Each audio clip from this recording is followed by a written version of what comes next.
Kristjan Kitsing, sina oma korvpalluri karjääri oled nüüdseks maha pannud, aga magistrikarjäär on sul veel selles mõttes pooleli, mis sul seal täpselt veel ainult teha on?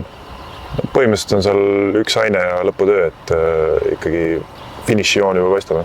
No, kuidas sa siia üldse sattusid, et tulid mängima ja siis kõrvalt õppima, et ma usun, et karjääri jooksul väga palju sul niisugust asja ei tulnud ette? Aasta oli 2015, kus mul oli niisugune esimene risttee nii-öelda otsustada, et mis ma edasi teen, et tollel hetkel oli ka see topeltkarjääri võimalus siin TalTechis ja siis oli muidugi TTÜ.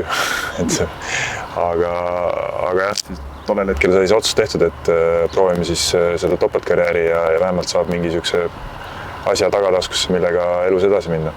Esimene kord oli siis nii muljetavaldav, et tulid ka teist korda?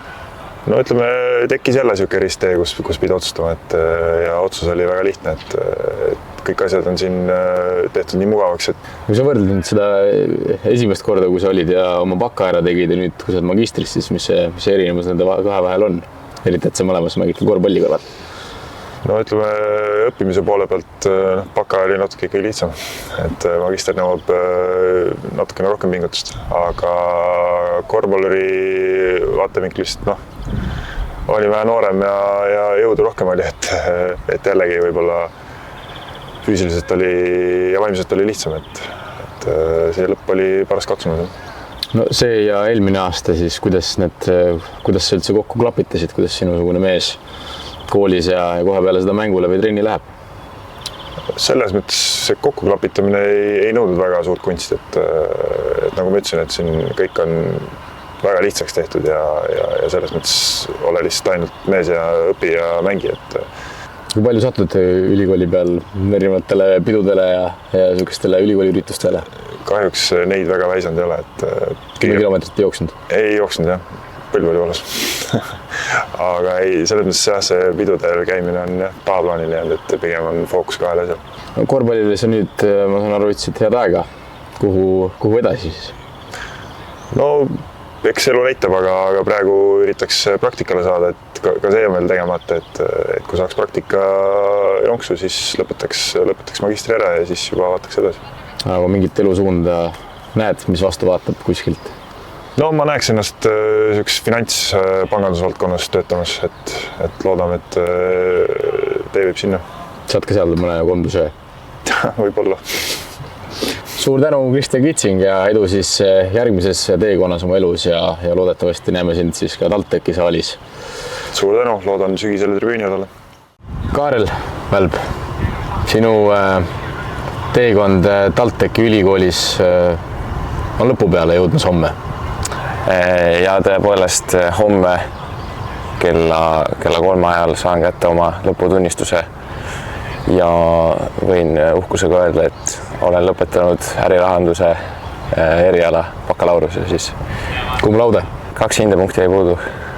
No sa üldse lõpetasid nominaalajaga ehk siis 3 aastaga selle kooli ära, et paljud sportlaskarjääri, kui teed, on võimalus ka teha sul nii-öelda poole koormusega, aga sa panid kohe täispanga, et millest selline otsus? Hea sõber Tormast tegi bakat või siiamaani teeb, et tal läheb 6 aasta. Et ma mõtlesin, et targem on kohe ära teha. No ilmselt tempo oli ka siis suurem, aga kirjelda neid hetki, kus sul seda kooli ja trenni kuidas see omavahel klapitamine käis? Ma arvan, et ma olin päris optimaalne oma kooli ja praktika ja siis selle kossu värgiga, et ma proovisin igal pool anda suht maksimumi, aga kuskilt pidin mingi järeleandmisega tegema. Kuuldavasti sind vist järgmine hooaeg üldse enam TalTechi ridades ei näe, et kas tegid baka ära ja nüüd on tšau baka? See oli sul mingi välja mõeldud lain juba kodus? Ei, praegu panin. Tšau baka või? Nojah, eks elus tuleb mingeid valikuid teha, et ma sain ennast praadida suht pikalt, et kas ma teen selle klubi vahetuse või ei tee, aga lõpuks ma ikkagi tegin selle otsuse ja... Mis sul TalTechile ja üldse kõikidele sellega ühendatud liikmetele öelda oleks peale neid 3 aastat, kus sa siin õppinud ja mänginud oled? Ma ütleks, et siin on väga hea kogukonna tunne, et just kõik on niisuguses ühes kohas, et on kindel kodusaal, sul on kindel kool, sul on oma koolimaja, sul on oma inimesed, kelle poole pöörduda. Just hiljuti rääkisin siin Kristjan Kitsinguga, kes vanasti 2015 aastal tegi siin oma baka ära ja vahepeal käis kuskil mujal ja tuli uuesti tagasi ja tegi magistri, et kas sind võib oodata sama saatus? Ja ma olen mõelnud küll selle peale, et ma jälgisin küll neid magistrikavasid, aga praegu anti nõu, et magistrit mine siis õppima, kui sa tead kindlalt, mida sa tahad õppida, aga kuna praegu nagu sellist varianti ei olnud ja ma ise polnud 100% kindel, et mida ma tahan õppida, siis ma mõtlesin, et pigem ma võtan selle vaheaasta või aastad, et Karl Välp, suur tänu ja edu edasiseks karjääriks! aitäh, Patrik!